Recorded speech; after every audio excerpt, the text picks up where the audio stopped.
त्रयं नमस्कृत्य तदुक्तिः परिभाव्य च वैयाकरणसिद्धान्तकौमुदीयं विरच्यते। सर्वेभ्यः श्रोतृभ्यः नमः। सिद्धान्तकौमुद्याः तत्पुरुषप्रकरणस्य अग्रिमपाठे वयम् इदानीं पठिष्यामः। तत्र गतपाठे अस्माभिः अह्नोह्न एतेभ्यः इति सूत्रस्थः विचारः, ततश्च अह्नोदन्तात् इति सूत्रस्य च विचारः, उदाहरणानि पठितानि ज्ञातानि। तत्र अह्नोदन्तात् इति सूत्रं यद्यपि पठितप्रायमेव, समाप्तप्रायमेव, परन्तु तत्र द्वयोः उदाहरणयोः सिद्धिः इतोपि अवशिष्यते। तदुदाहरणद्वयम् अन्ते इत्थं कथ्यते ग्रन्थकारेण: स्त्रियाम् अदन्तत्वात् टाप् द्व्यह्नप्रियः।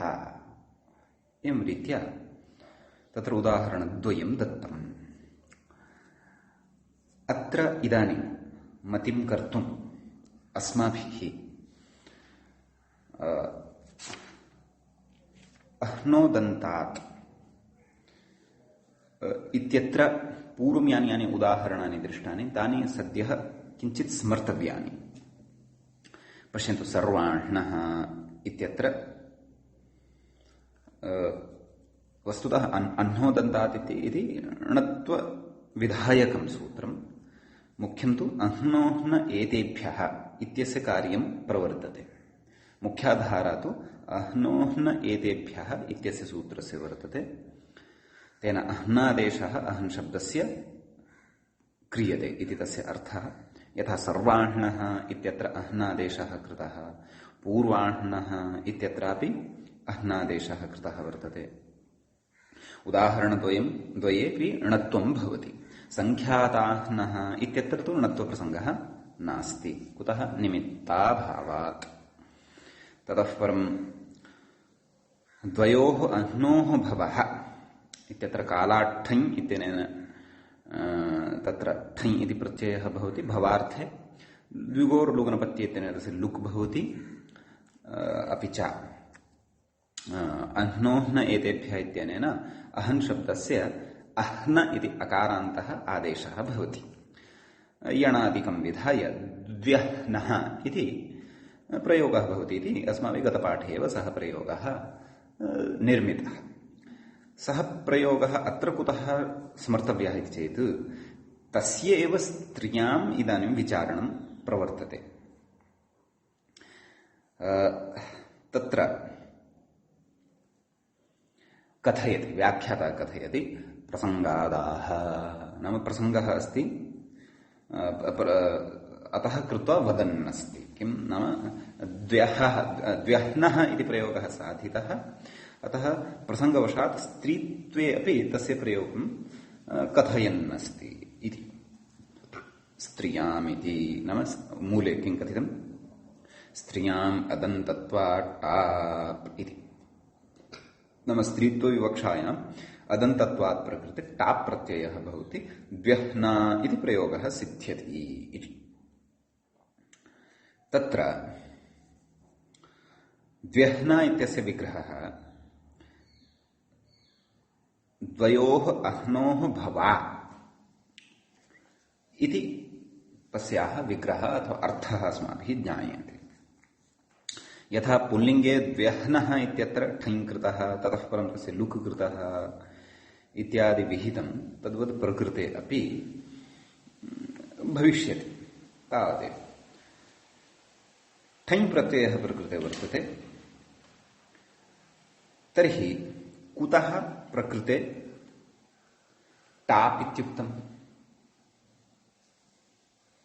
स्त्रियाम् अदन्तत्वात् टाप् इत्युक्तं कुतः?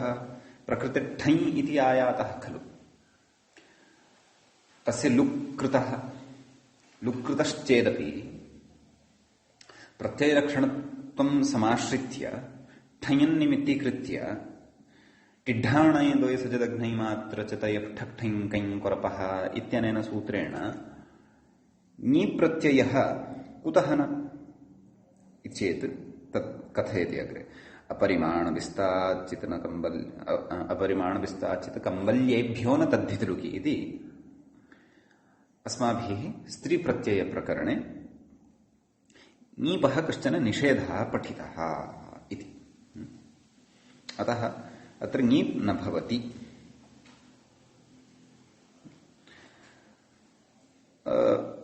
वस्तुतः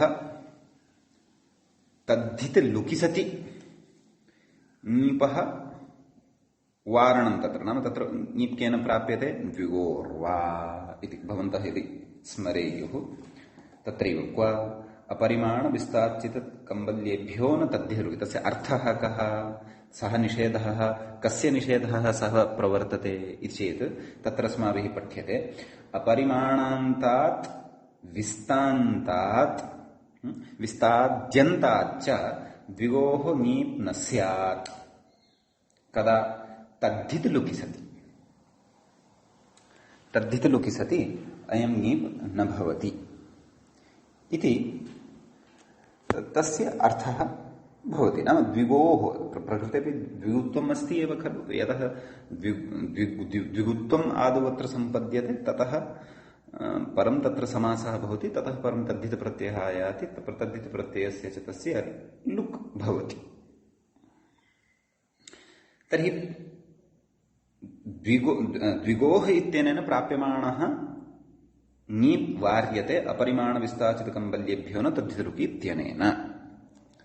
तर्हि तत्र कथ्यते अस्तु द्विगोः इत्यनेन सूत्रेण प्राप्यमाणः नीप् वार्यते परन्तु ठञ्निमित्तीकृत्य प्राप्यमाणः नीप् कथं वार्येत तस्य तु प्राप्तिरस्ति एव खलु टिड्ढाणय इत्यनेन तद्विषये कथयति व्याख्याता ठञ्निमित्तस्तु नीप् न प्रकृते ठञ्निमित्तः नीप् न भवति। कुतः न भवति तत्र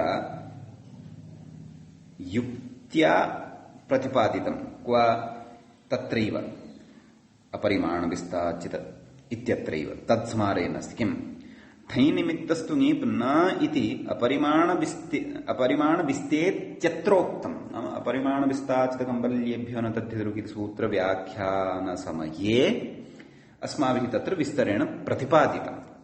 इदानीं तत्र किं प्रतिपादितम् इति किञ्चित् वयं स्मरामः यदि तर्हि निश्चयेन अयं विषयः स्पष्टः भवति। तत्र पञ्चभिः अश्वैः क्रीता पञ्चाश्वा इति उदाहरणं दीयते। तद्धितार्थोत्तरपदसमाहारे चैत्यनेन द्विगुसमासः भवति। आरहादगोपचसंख्यापरिमाणात् ठक् इत्यस्मिन् अधिकारे तेन क्रीतम् इत्यनेन ठक् इति भवति। अध्यर्थपूर्वदिगोर्लुगुसंज्ञायाम् इत्यनेन तत्र लुक् भवति। तत्र द्विगोः इति नीप् न भवति कुतः अपरिमाणविस्ताचितकम्बल्येभ्यो न तद्धितृकि इति निषेधात् इति तत्र उच्यते। तर्हि तत्र शङ्क्यते किं नाम द्विगोः इति प्राप्तनीपनिषेधे सत्यपि टिड्ढाणयद्वयसज इति ठक् निमित्तकः नीप् दुर्वारः ठकन्निमित्तीकृत्य नीप् तु भवितुमेव अर्हति खलु। तर्हि तत्र उच्यते सत्यं ठकन्निमित्तीकृत्य अत्र प्राप्यते परन्तु तत्र तस्य युक्त्या वारणं किं क्रियते चेत् टिड्ढाणय इत्यत्र प्रत्यासत्या टिड्ढाणयादीनां यः अकारः तदन्तम् इति विवक्षितम्।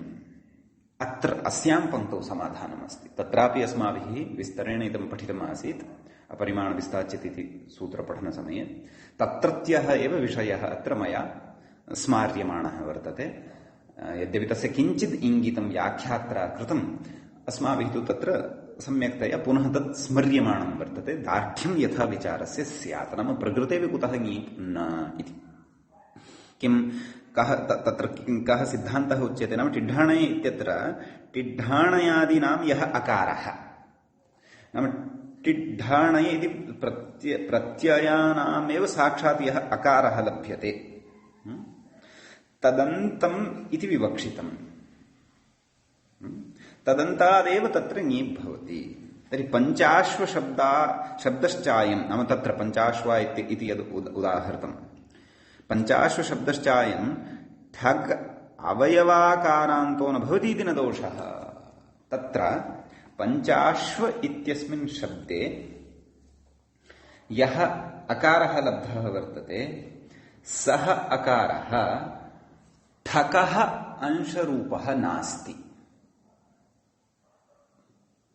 एवं किल ठकी अपि ठकारस्य इकादेशादिकं विधाय तत्र रूपं भवति परन्तु तत्र तु लुगेव अस्ति तत्र तु सर्वात्मना लुगेव अस्ति यथा तत्र सर्वात्मना लुक् अस्ति तद्वत् अत्रापि लुगेव अस्ति खलु द्विगोर्लुगनपत्ये इत्यनेन प्रकृतेपि अस्माभिः लुक् कृतः वर्तते अतः प्रकृतेपि द्व्यह्न इति यः शब्दः निर्मितः वर्तते तत्र यः अकारः वर्तते सः अकारः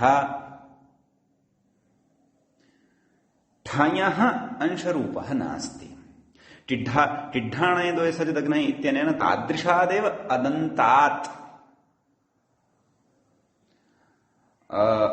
ङीप् विधातुं शक्यः यः यस्मिन् अदन्तशब्दे सः अन्त्यः अकारः ढाणादीनामेव अंशभूतः भवति टिड्ढाणादीनामेव अंशभूतः भवति तर्हि प्रकृते यः विहितः ठञ् तस्मात् तस्य ठञः अंशरूपः अयम् अवयवरूपः अयम् प्रकृते द्व्यह्न इत्यत्र विद्यमानः अकारः नास्ति अतः तेन प्रकृते ङीप् भवितुं नार्हति इति विषयः निश्चयेन अस्माभिः अवगन्तुं शक्यते यदि अपरिमाणविस्ताचितकम्बल्येभ्यो न तद्धितलुकि इत्यत्र कृतः विचारः अस्माकं बुद्धौ अस्ति अथवा पुनः वयं तत्र गत्वा एकवारं स्मरामः तदेव अत्र कथयति व्याख्याता किम् नाम इति अपरिमाणविस्ताचित इत्यत्र अस्माभिः उक्तं तत्र प्रपञ्चितं तत्र जिज्ञासाशमनाय तत्र गत्वा सः विचारः अवगम्यते यदि साक्षात् तादृश एव विचारः अत्रापि अस्ति इत्यर्थः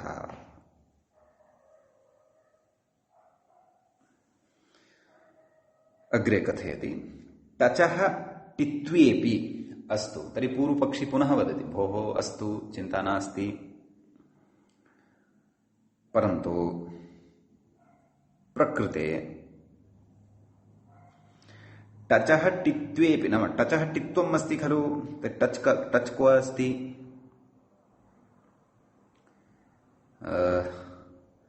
द्व्यह्न इत्यत्र टचः प्रसङ्गः अस्ति खलु अस्ति एव यतः यावता टच नायाति तावता अह्नादेश एव न भवति अह्नादेशः कर्तव्यः केन कर्तव्यः अह्नो न एतेभ्यः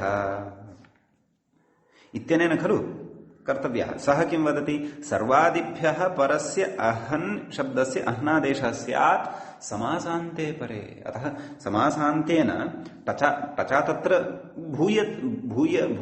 भूयते एव अतः द्वयह्न इत्यत्र अह्नादेशानन्तरं का स्थितिः भवति यथा अस्माभिः प्राक्तनेषु प्रयोगेषु दृष्टमेव खलु द्व्यह्न टच् द्व्यह्न अ इत्यवस्थायां यस्येच्च इत्यनेन द्व्यह्न इत्यत्र अकारः लुप्यते द्व्यह्न द्व्यह्न इति आयाति तर्हि टचः टित्वम् अस्ति एव खलु द्व्यह्न इत्यत्र अन्ते यः अश्रूयते सः टचः सकाशादेव लब्धः वर्तते इति चेत् सत्यम् अस्ति परन्तु तट्टित्वमादाय प्रकृते ङीपः प्रसक्तिः न कर्तुं शक्यते कुतः तत्र कारणं दर्शयति टचष्टित्वे अनुपसर्जनत्वात् टिड्ढाणये इति न ङीप् तत्र अनुपसर्जनत्वं टचः टित्वे अपि उपसर्जनत्वात् अनुपसर्जनत्वात् इति न उपसर्जनत्वात् उपसर्जनत्वं तत्र वर्तते कस्य टचः अतः तत्र ङीप् न भवति इदानीम् उपसर्जनत्वं कथमस्ति तद्विचारणीयम् अस्ति। उपसर्जनं गौणत्वं प्रकृतिसमासान्तप्रत्ययः विहितः वर्तते, सः तस्य अन्त्यः भागः वर्तते। वस्तुतः तत्पुरुषस्तु द्व्यहन् एतावतः एव भागस्य तत्र तत्पुरुषत्वं वर्तते। अहन् इत्यस्य एव तत्र अनुपसर्जनत्वं वर्तते। उत्तरपदप्राधान्यम् इत्यपि यदि स्वीक्रियेत, अतः टचस्तु तत्र उपसर्जनत्वं नाम गौणत्वमेव वर्तते। अतः गौणत्वात् तत्र अस्य प्रवृत्तिः टित्वात् ङीपः प्रवृत्तिः न भवति इत्यपि कश्चन विचारः कृतः। अग्रे कथयति वस्तुतस्तु स्त्रीत्वमेव अत्र नास्ति इति। नाम स्त्रीलिङ्गस्य इदम् उदाहरणं यद्दत्तं किं द्व्यह्ना इति तन्न युज्यते इति, तन्नास्ति एव। कुतः? राजान्हाः पुंसि इति सूत्रमेव अस्ति खलु, तेन पुंस्त्वं भवति खलु। राजान्हा इति न रात्रान्हाः पुंसि इति उदाहरणमेव अस्ति, इति सूत्रमेव अस्ति। एतेन सूत्रेण पुंस्त्वम् एव भवति। अतः स्त्रीत्वम् अस्य न लभ्यते। कुतः? अह्नान्तत्वात् इत्युक्तेः इति शब्देन्दुशेखरे प्रपञ्चितम्। शब्देन्दुशेखरे तस्य सम्यक् विवरणपूर्वकं रात्रान्हाः पुंसि इत्यस्य एव नियमस्य प्रवर्तनापूर्वकं च स्त्रीप्रत्यये द्व्यह्ना इति प्रयोगः न वक्तव्यः इति शब्देन्दुशेखरे खण्डनं विहितम्। तत्र यद्यपि रात्रान्हाः पुंसि इति साक्षात् उक्तमेव, परन्तु दीक्षितमतं तत्र किं स्यात्, तस्य च कथं निरासः नागेशेन कृतः स्यात् इति तु अस्माभिः उद्ग्रन्थः शेखरग्रन्थः एव द्रष्टव्यः इत्यस्ति। एवं तर्हि द्व्यह्ना इति दीक्षितमतानुसारम् अस्माभिः साधितं, नागेशमतानुसारं तु उद्ग्रन्थे खण्डनं द्रष्टुं शक्यते। अस्तु, अग्रिमम् उदाहरणं दत्तं द्व्यह्नप्रियः इति। संख्यापूर्वस्योदाहरणान्तरमाह, नाम संख्यापूर्वस्य एकम् उदाहरणं दृष्टं द्व्यह्नः इति स्त्रियां द्व्यह्ना इति, अन्यदुदाहरणं द्व्यह्नप्रियः इति। द्वे अहनी प्रिये यस्य इति बहुव्रीहिः किल इति विग्रहः भवति। तत्र तद्धितार्थोत्तरपदसमाहारे च इति उत्तरपदे द्विगुः, नाम प्रिय इति उत्तरपदे तत्र द्वि अपि च अहन् अनयोः मध्ये समासः भवति। तत्सर्वम् अस्माभिः पञ्चकवधनः इत्यत्र तद्धितार्थोत्तरपदसमाहारे च इत्यत्र उत्तरपदे परतः समासस्य उदाहरणं यथा दृष्टं तद्वद् अत्रापि उदाहरणम् इत्यर्थः। तर्हि समासः जायते, का स्थितिः जायते? द्वि अहन् द्व्यहन् प्रिय उत्तरपदे परतः खलु समासः विहितः। तर्हि तत्र समासान्तः प्रत्ययः अपि भवति। राजाः सखिभ्यश्टच् द्व्यहन् टच् प्रिय, टचि परतः अहन् शब्दस्य अह्नादेशः, द्व्यह्न आ प्रिय, ततः परं यस्य चेत्यनेन अकारलोपः, द्व्यह्न आ प्रिय, द्व्यह्न प्रिय इत्येव लभ्यते। अतः द्व्यह्न प्रिय इति समग्रे पदे तु पुनः बहुव्रीहिः आश्रीयते पुनः, परन्तु ततः अपि पूर्वं तत्र उत्तरपदे परतः द्वयोः पदयोः द्विगुसमासपूर्वकं निर्वाहः क्रियते। तस्मादेव टच् तत्रैव च विद्यमानस्य अहन् शब्दस्य अह्नादेशः। अतः द्व्यह्नप्रियः इति रूपाणि इति रूपं सिद्ध्यति। समीचीनम्। इदानीं तत्र अह्नोह्न एतेभ्यः तत्र एतत् शब्देन अहस्सर्वैकदेशसङ्ख्यात इत्यत्र अहस्सर्वैकदेशसङ्ख्यात पुण्यादयः खलु विवक्षिताः। तत्र च सङ्ख्याव्ययादेः इत्यस्यापि अनुवर्तनं भवति। तत्र सङ्ख्यादेः उदाहरणद्वयम् अस्माभिः दृष्टम्। अधुना अव्ययादेः उदाहरणं द्रष्टव्यम् अस्ति अह्नादेश विधौ। तत् कथयति। किं कथयति? अव्ययपूर्वस्योदाहरति। नाम अधुना अव्ययपूर्वस्य उदाहरणं दीयते। किम्? अत्यह्नः इति। तत्र अतीति अव्ययं वर्तते। कथं तस्य विग्रहः? अहः अतिक्रान्तः इति विग्रहः। अहः तत्र द्वितीया अस्ति। अतः अत्यादयः क्रान्ताद्यर्थे द्वितीयया इत्यनेन वार्तिकेन समासः भवति। तच्च वार्तिकम् अस्माभिः विस्तरेण पूर्वं पठितम्। टच् केन? राजाः सखिभ्यः टच् इत्यनेन। अतः अत्यहन् टच्। टचः परं टचि सति एव अह्नादेशः भविष्यति। केन? अह्नोह्न एतेभ्यः इत्यनेन। अतः द्व्यह्न यस्य च लोपः द्व्यह्न द्व्यह्न इति सिद्ध्यति। क्षन्तव्यः द्व्यह्न न अत्यह्न अत्यह्न इति रूपं सिद्ध्यति। अतः अव्ययपूर्वस्य अहन् शब्दस्य अह्नादेशस्य इदम् उदाहरणं दृष्टम् अत्यह्नः इति। संख्यापूर्वस्य अपि च अस्य संख्यातपूर्वस्य अपि च संख्यापूर्वस्य किञ्च अव्ययपूर्वस्य सम्बन्धः अह्नोह्न एतेभ्यः इत्यत्र एव अस्ति। अह्नोदन्तात् इत्यत्र नास्ति। कुतः? यतः एतेषु प्रयोगेषु णत्वप्रसङ्गः नास्ति। अह्नोदन्तात् इत्यस्य तु सर्वाण्णः पूर्वाण्णः इति उदाहरणद्वयमेव आसीत्। लक्षाण्णः इत्यपि टीकाकर्त्रा यच्चर्चितं तत्। एवञ्च एतावता अह्नोह्न एतेभ्यः इत्यस्मिन् सूत्रे तत्र यानि उदाहरणानि भवन्ति स्म तानि उदाहरणानि आदाय अस्माभिः विस्तरेण चिन्तनं कृतम्। अधुना णत्व प्रसङ्गस्य अथवा णत्वशास्त्रस्य निषेधक्षेत्रम् अस्माभिः प्रवेष्टव्यं वर्तते। तत्र तस्य सूत्रस्य निषेधस्य आरम्भात् पूर्वम् अस्माभिः अह्नोदन्तात् इति सूत्रम् एकवारं स्मर्तव्यम्।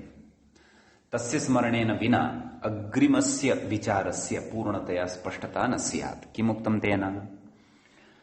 अह्नः इति इत्यत्र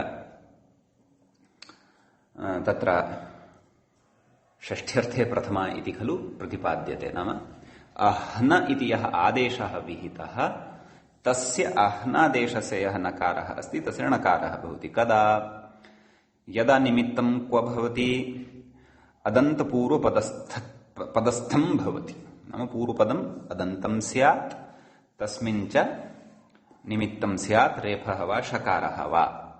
तादृशात् पूर्वपदात् परस्य अह्नादेशः नाम अह्न इति अकारान्तादेशः यः कृतः भवति तस्य यः नकारः तस्य नकारस्य स्थाने णकारः भवति। सर्वाण्णः पूर्वाण्णः इत्यादीनि रूपाणि सिद्ध्यन्ति। तत्सूत्रम् अस्माकं बुद्धौ अस्ति, स्मरणे अस्ति, भवतु।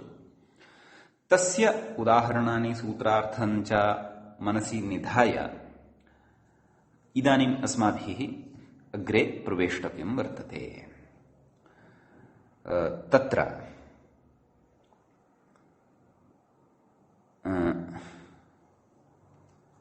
दीर्घाह्नि इति कश्चन प्रयोगः।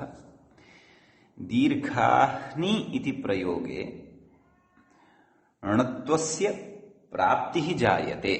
केन?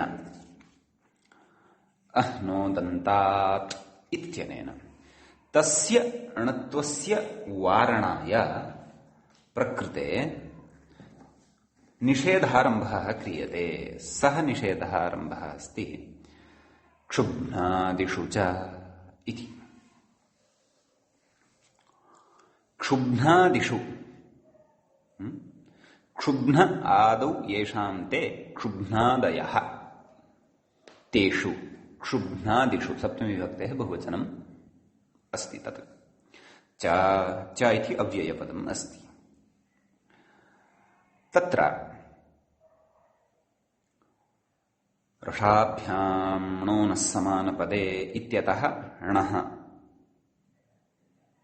इति अनुवर्तते। नभा भूपूकमिकमिप्यायि वेपाम् इत्यस्माच्च सूत्रात् न इति अनुवर्तते।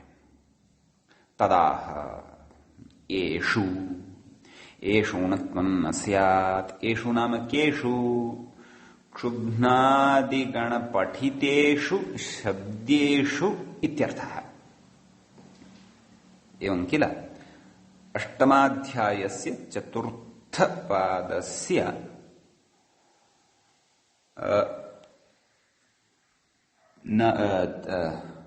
नवत्रिंशन् सूत्रमिदं भवति।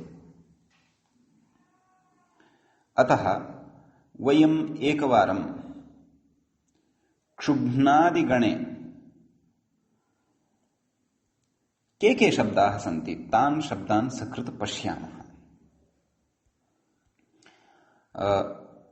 तदर्थम् अस्माभिः गणपाठे अष्टमाध्यायस्य चतुर्थः पादः गन्तव्यः भविष्यति। तत्र गत्वा लप्स्यते गणपाठः।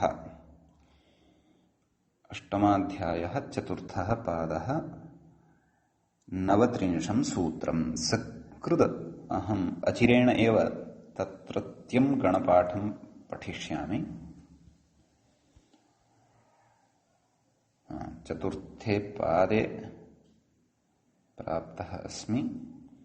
तत्र नवत्रिंशं सूत्रम् अस्ति।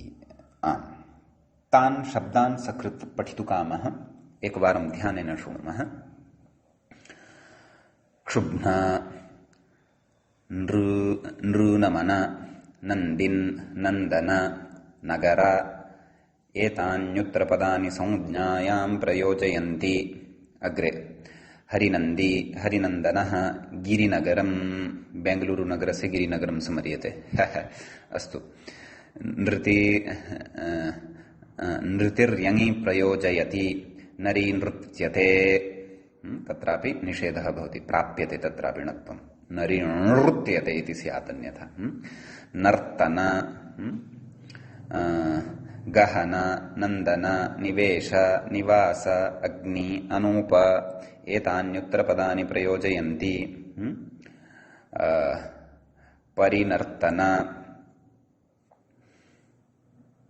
परिनर्तनं परिगह्वनं परिनन्दनं शरनिवेशः शरनिवासः शराग्निः दर्भानूपः आचार्यादणत्वञ्च आचार्यभोगीनः आकृतिगणोऽयम्।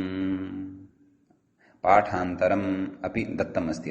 तत्कथं क्षुब्ना तृप्नु नृनमन नरनगर नन्दन यङ्नृति गिरिनदी गृहगमन निवेश निवास अग्नि अनूप आचार्यभोगीन चतुर्हायन इरिकादीनि वनोत्तरपदानि संज्ञायाम् इरिकातिमिर समीर कुबेर हरिकर्मार इति क्षुब्नादिः इति श्रीपाणिमुनिप्रणीतः गणपाठः समाप्तः। पाणिन्यष्टाध्याय्याम् अन्तिमः गणः एषः। अन्तिमः गणपाठः एषः। पाणिनि गणपाठग्रन्थे अष्टाध्याय्यान्न पाणिनि गणपाठग्रन्थे इत्यर्थः। भवतु तत्र अस्माभिः गणपाठः पठितः। दीर्घाह्नि इति शब्दस्तु न दृश्यते, परन्तु अयं गणः आकृतिगणः इति तु विद्वद्भिः विषयः अङ्गीकृतः वर्तते। अस्य गणस्य आकृतिगणत्वं वर्तते। आकृतिगणः नाम कः इति अस्माभिः बहुवारं चर्चितम् अस्ति गतेषु पाठेषु। भवतु नाम तर्हि क्षुब्धादिगणे दीर्घाह्नि इति पाठः इति शब्दस्य पाठः क्रियते। तत्र अह्नोदन्तात् इत्यनेन प्राप्यमाणं णत्वं पाठे गणे पाठसामर्थ्यात् वार्यते। भवतु अग्रे पश्यामः किं कथयति। दीर्घाह्नि प्रावृडिति। प्रावृट् वर्षर्तौ वर्षर्तोः अर्थे प्रावृट् शब्दः अपि प्रयुज्यते। प्रावृट् इति वर्षा इत्यपि अर्थः भवति। वक्ष्यति, व्याख्याता वक्ष्यति, कोशप्रामाण्यपूर्वकं वक्ष्यति। किं कथयति। वर्षर्तौ प्रावृट् शब्दः स्त्रीलिङ्गः। स्त्रियां प्रावृट्, स्त्रियां भूम्नि वर्षाः इत्यमरः इति। तत्र कथयति दीर्घानि अहानि यस्मिन् इति बहुव्रीहिः। यस्मिन् इति न वक्तव्यं, यस्याम् इति वक्तव्यम्। एवं खलु। यस्यां कस्यां, यस्यां प्रावृषि। प्रावृट् शब्दः पुल्लिङ्गे अस्ति खलु। अतः एकवारं पाठभेदः द्रष्टुमिष्यते मया। यस्मिन् इति कथं कथ्यते ग्रन्थकारेण। यस्याम् इति खलु वक्तव्यम्। अतः न पाठान्तरे अपि एवमेव अस्ति। किं दीर्घाणि अहानि यस्मिन्। तर्हि तत्र यस्मिन् इति यदि पुंस्त्वम् आश्रितं तर्हि प्रावृट् कालविशेषः तत्र पुंस्त्वेन अध्याहृत्य वक्तव्यः इति मे भाति। यद्यपि दीर्घाह्नि इति यदि प्रावृषः विशेषणं स्वीक्रियते तर्हि तु दीर्घाह्नि इत्यत्र बहुव्रीहि समासः यदि स्वीक्रियते तर्हि तु अन्यपदार्थत्वात् प्रावृट् एव खलु तत्र उपतिष्ठते। अतः प्रावृषः विशेषणत्वात् विग्रहवेलायामपि दीर्घाणि अहानि यस्मिन् इति वक्तुं न युज्यते। दीर्घाणि अहानि यस्याम् इति वक्तुं युज्यते इति मम भाति। अग्रे श्रोतारः भवन्तः कथयिष्यन्ति मम अनवगमनं वा अथवा युक्तियुक्तत्वं वा। भवतु। एवं विग्रहः कृतः। अलौकिकविग्रहः कथं। दीर्घ जस् अहन् जस् इति। तत्र अन उपधालोपिनोऽन्यतरस्याम् इति ङीप्। का स्थितिः जाता। दीर्घाहन् ई अल्लोपो नः इत्युपधालोपः। अल्लोपो नः इत्यनेन अहन् इत्यत्र हकारोत्तरवर्ती अवर्णः यः वर्तते उपधारूपः तस्य लोपः इत्यर्थः। तर्हि दीर्घाह्न ई मेलनेन जातं खलु। दीर्घाह्नि इति। तत्र अह्नोदन्तात् इति णत्वं तु क्षुब्धादित्वान्नेति भावः। नाम अह्नोदन्तात् इत्यनेन णत्वं प्रकृते न भवति। कुतः। क्षुब्धादित्वात् नाम क्षुब्धादिगणे दीर्घाह्नि इति शब्दपाठसामर्थ्यात्। परन्तु अत्र अधुना अस्ति कश्चन विचारः यत् प्रकृते अह्नोदन्तात् इत्यस्य प्रवृत्तिः अस्ति वा न वा इति। खलु।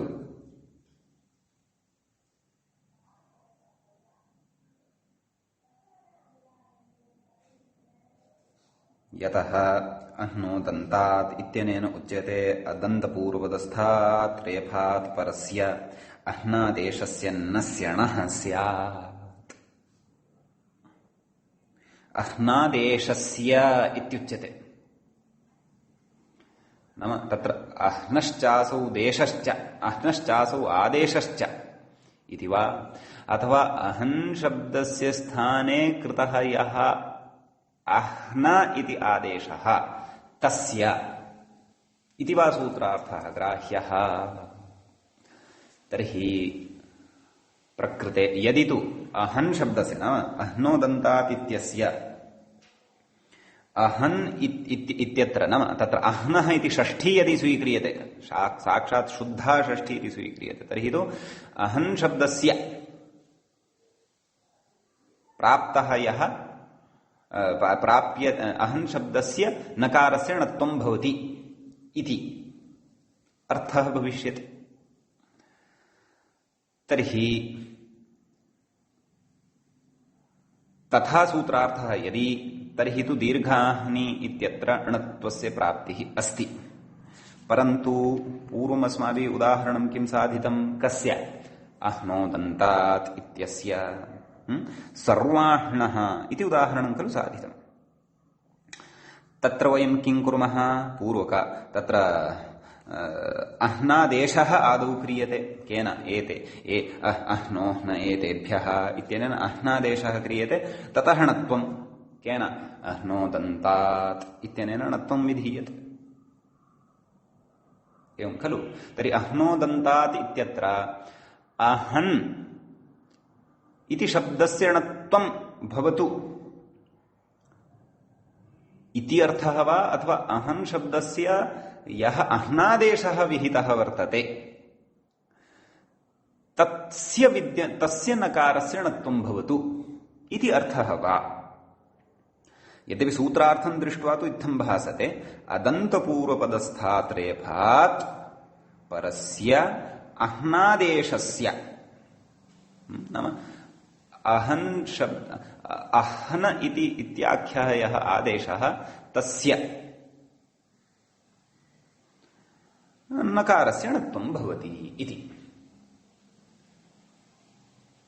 अपि च अहन् इत्यस्य यः आदेशः नाम अहन् इत्यस्य शब्दस्य यः नकारः तस्य णत्वं भवति इति तु अर्थः यदि विवक्षितः स्यात् तर्हि आदेशस्य इति तत्र न वदेत खलु सूत्रार्थकरणसमये।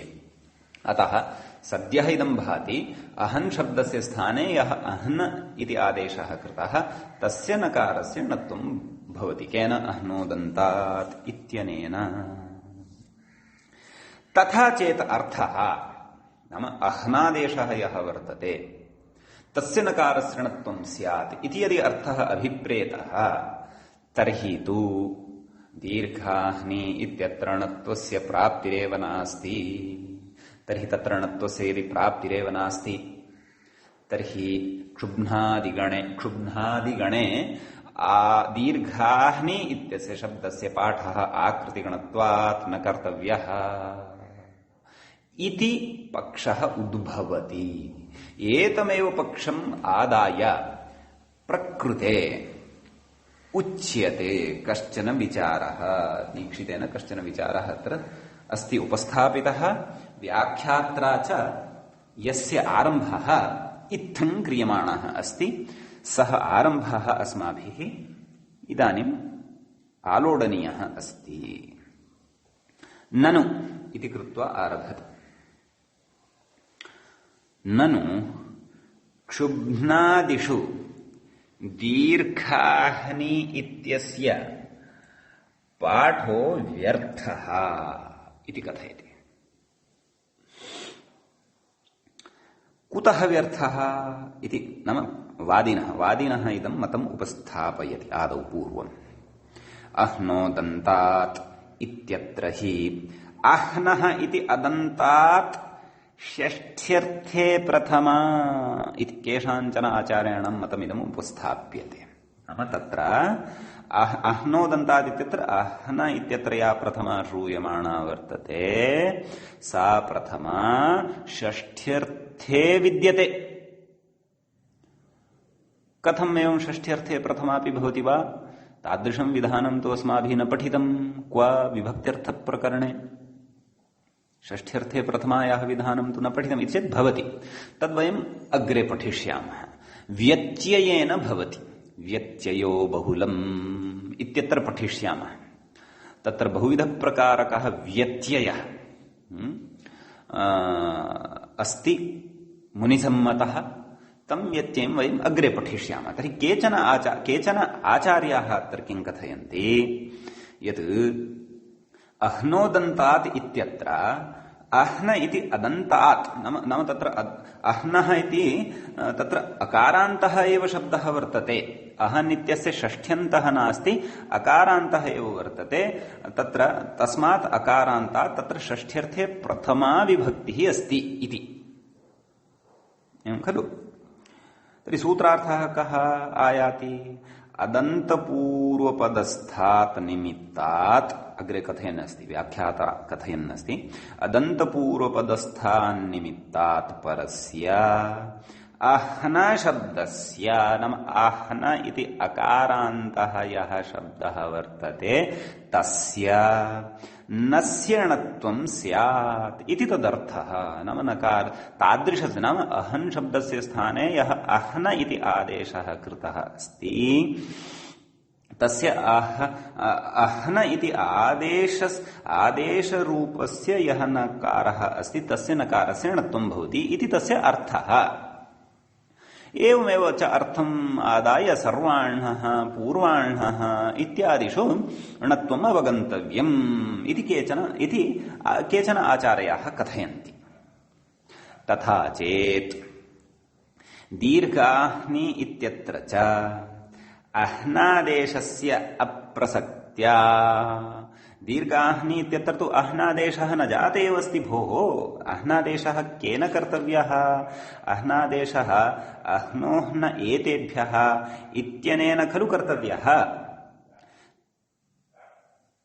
तेन च अह्नादेशः यः वर्तते सः अह्नादेशस्तु तत्पुरुषस्य प्रसङ्गः एवं किल तत्पुरुषस्याङ्गुले संख्याव्ययादेः तथा तत्पुरुषस्य इति अनुवृत्त्या प्रकृते तु दीर्घाणि अहानि यस्याम् इति बहुव्रीहिः खलु क्रियते क्व दीर्घाह्नि इति तच्च प्रावृट् इत्यस्य विशेषणं भवति बहुव्रीहौ समासे सम्पन्नानि सर्वाणि अपि पदानि विशेषणरूपाणि एव भवन्ति अतः प्रकृते अह्नादेश एव न भवति खलु कथयति किं कथयति दीर्घाह्नि इत्यत्र च अह्नादेशस्य अप्रसक्त्या अदन्तत्वाभावादेव नाम प्रकृते अदन्तत्वमेव न लभ्यते नाम अह्न इति अकारान्तादेशाभावादेव इत्यर्थः णत्वस्य अप्राप्तौ किन्तन्निवृत्त्यर्थेन क्षुब्नादिषु पाठेन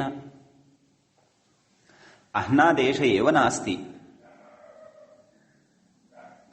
अह्नादेशाभावे अह्नोदन्तात् इत्यनेन णत्वस्य प्राप्तिरेव नास्ति तर्हि प्राप्तिरेव नास्ति तर्हि अप्राप्त्या णत्वस्य अप्राप्त्या क्षुब्नादिगणे दीर्घाह्नि इति शब्दस्य पाठेन किम् व्यर्थः खलु प्राप्तिरेव नास्ति तर्हि तदुपाधनाय क्षुब्नादिगणः एकः आकृतिगणः भवतां कृते लब्धः अस्ति अतः कृत्वा तत्र तस्य निवेशं विधाय णत्वनिवारणं भवद्भिः चिन्त्यमानम् अस्ति खलु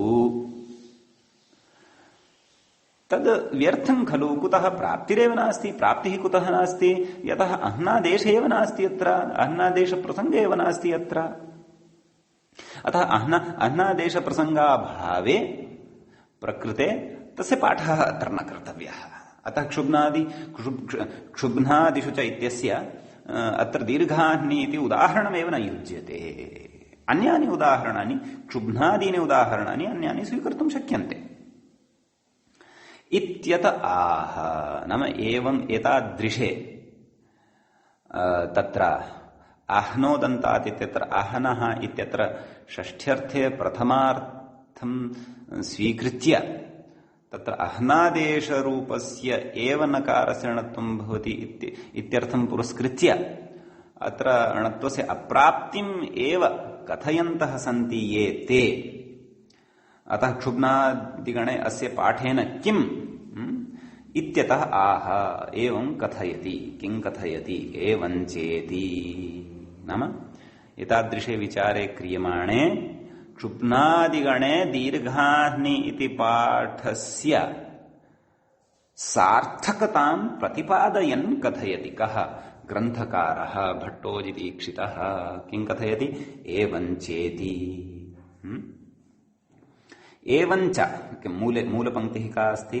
एवञ्च एतदर्थम् अह्नः इति अदन्तानुकरणक्लेशो न कर्तव्यः इति कथयति। किं? तस्य अनुवादं कथयति। कः? व्याख्याता नाम पङ्क्ति दीक्षितस्य एषा पङ्क्तिः एवम् अवगन्तव्या। कथम् अवगन्तव्या? एवं चेति नाम एवं नाम एवं सति। एवम् इत्यस्य अर्थः एवं सति। दीर्घाह्नि शब्दस्य क्षुब्नादि पाठे सति नाम क्षुब्नादिगणे पाठे सति इत्यर्थः। कस्य? एवञ्च इत्यस्य। एतदर्थम् इत्यस्यापि अर्थं कथयति। नाम मूले एतदर्थम् इति यदुक्तं तदर्थं नाम एतदर्थं किमर्थम्? अह्नोदन्तात् इति णत्वनिवृत्त्यर्थम्। णत्वस्य निवृत्त्यर्थम् अह्न इत्यस्य अदन्तत्वानुसरणं नाम अदन्तत्वानुसरणं यत् कैश्चित् प्राचीनैः आचार्यैः क्रियमाणं वर्तते। क्व? अह्नोदन्तात् इति। दीक्षितस्तु तत्र षष्ठ्यन्तमेव प्रतिपादयन् अस्ति साक्षात्। एते षष्ठ्यर्थे तत्र प्रथमा वर्तते इति प्रतिपादयन्तः सन्ति। के? क्षुब्नादिगणे दीर्घान्येति पाठस्य अनपेक्षावन्तः ये सन्ति केचन आचार्याः ते। तर्हि किं कथयति? अह्न इत्यस्य अदन्तत्वानुसरणं षष्ठ्यर्थे व्यत्ययेन प्रथमानुसरणं नाम अदन्तानुसरणं कथं क्रियमाणमस्ति? तैः आदौ तत्र व्यत्ययः क्रियमाणः अस्ति। व्यत्ययानन्तरं तत्र षष्ठ्यर्थे एषा प्रथमा अस्ति इति उच्यमानम् अस्ति। एतादृश प्रथमानुसरणं क्लेशावहं न कर्तव्यम् इत्यर्थः। नाम एतत् सर्वं व्यत्ययादिकं कृत्वा तत्र दीर्घाह्नि इति पाठेन त्वस्य अप्राप्ति दर्शनीया इत्यादि सर्वं गौरवभूतं भवति भोः। साक्षात् तत्र आह्नः इत्यत्र षष्ठ्यन्तमेव स्वीकुर्वन्तु। षष्ठ्यन्तं स्वीकृत्य प्रकृते क्षुब्ना दीर्घाह्नि इत्यस्मिन् शब्दे णत्वस्य प्राप्तिं प्रतिपादयन्तु। तस्याः प्राप्तेः निवारणं क्षुब्नादिगणे पाठसामर्थ्यात् भविष्यत्येव खलु।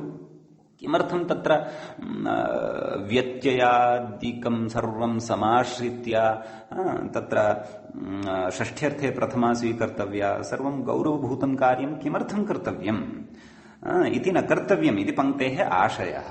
तत्र कथयति क्षुब्नादिपाठादेव णत्वनिवृत्तिसिद्धेरिति भावः। क्षुब्नादिगणे पाठं कुर्वन्तो अस्य दीर्घान्नीति शब्दस्य तत्र सिद्धिः भविष्यति। एवं तर्हि एतादृश दीक्षितस्य पङ्क्तेः कथनेन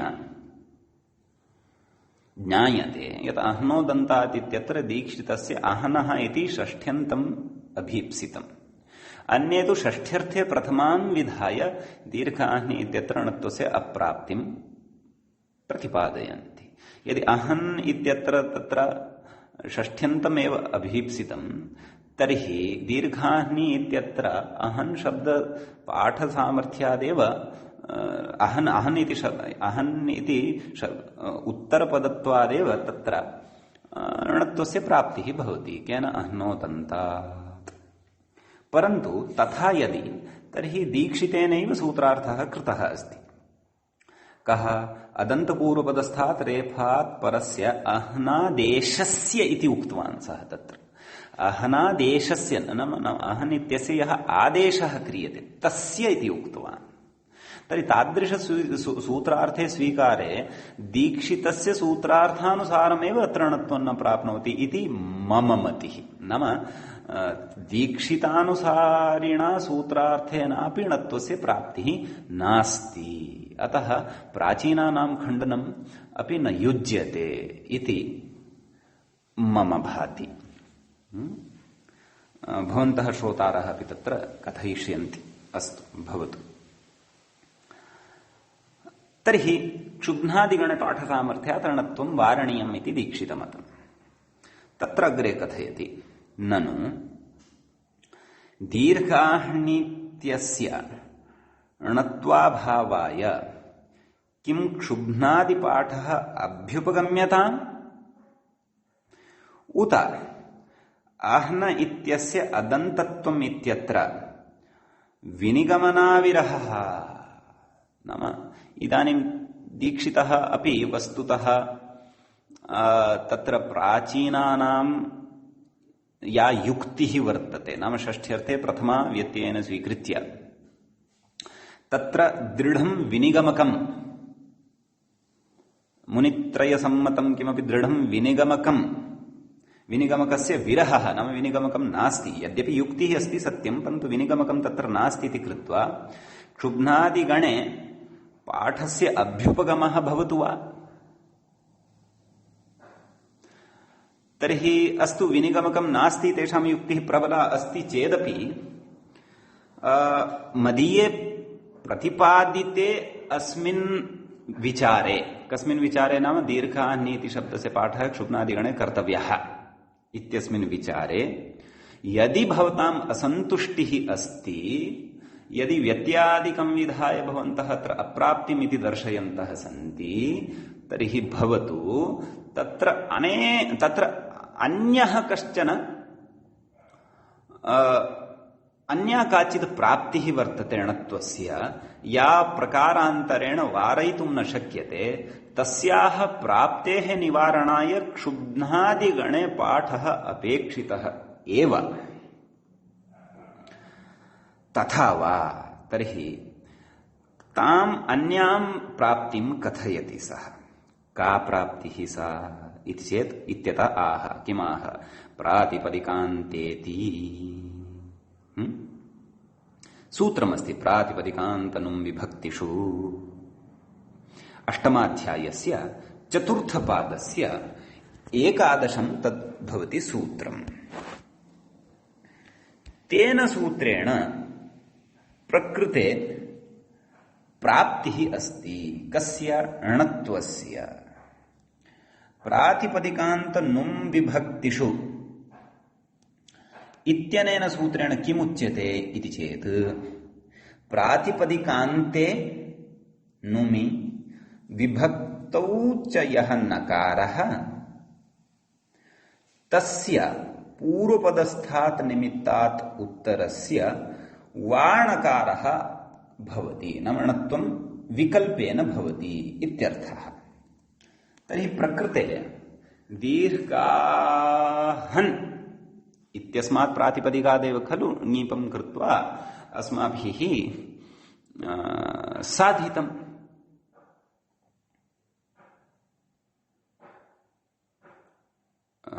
दीर्घाह्नीति प्रयोगः साधितः। तर्हि तत्र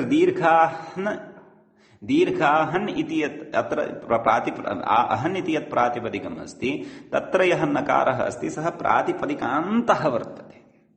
अतः प्रातिपदिकान्तत्वात् प्रकृते प्रातिपदिकान्तनुं विभक्तिषु इत्यनेन सूत्रेण णत्वस्य प्राप्तिः भवति भोः। अतः तस्य प्राप्तेः निवारणं कथं कर्तव्यम्?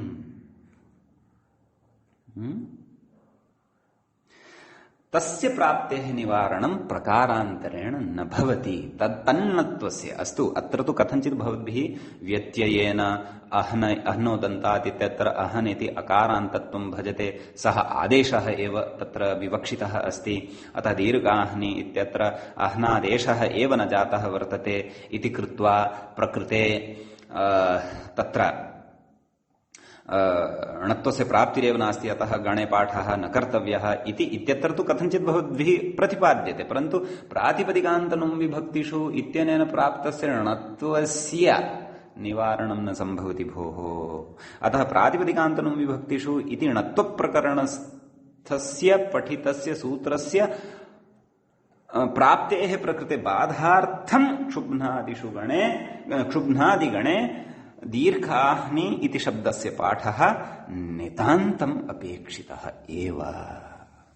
तदेव मूले कथितं प्रातिपदिकान्तनुं विभक्तिषु इति णत्ववारणाय क्षुब्नादिषु पाठस्य आवश्यकत्वात्।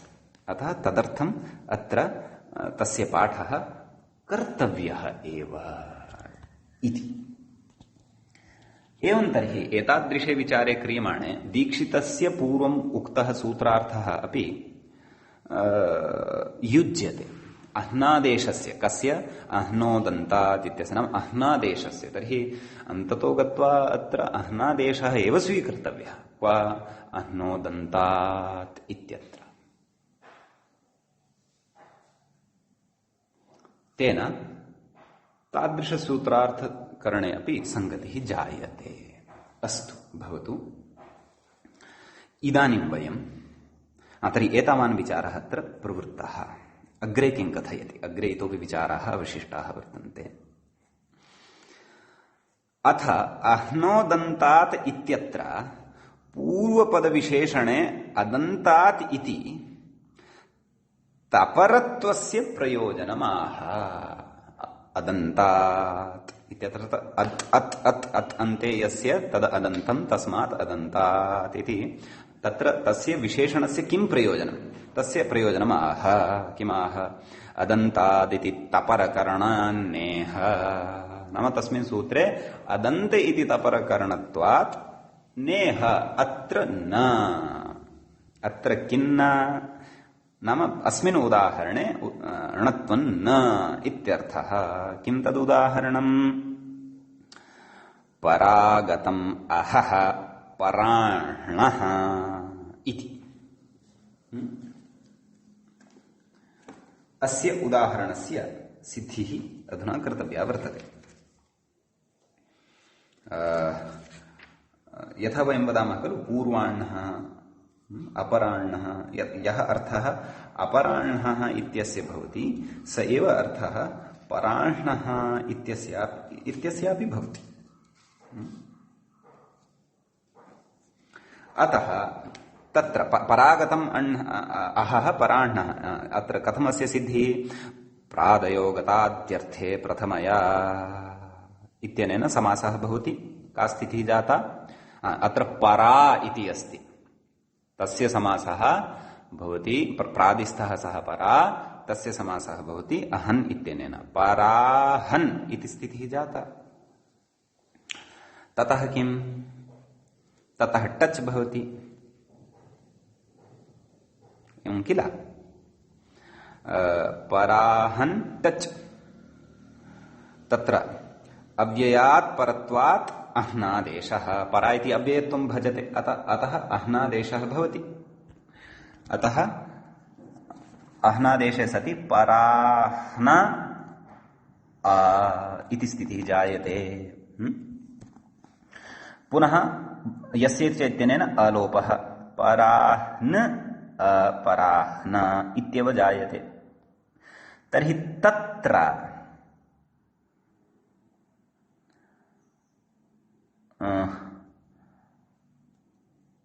पराह्नः इति खलु साध्यते, पराह्ण इति न साधनीयं खलु। णत्वं तु न भवति खलु। यतः परा इत्यत्र अदन्तत्वं नास्ति।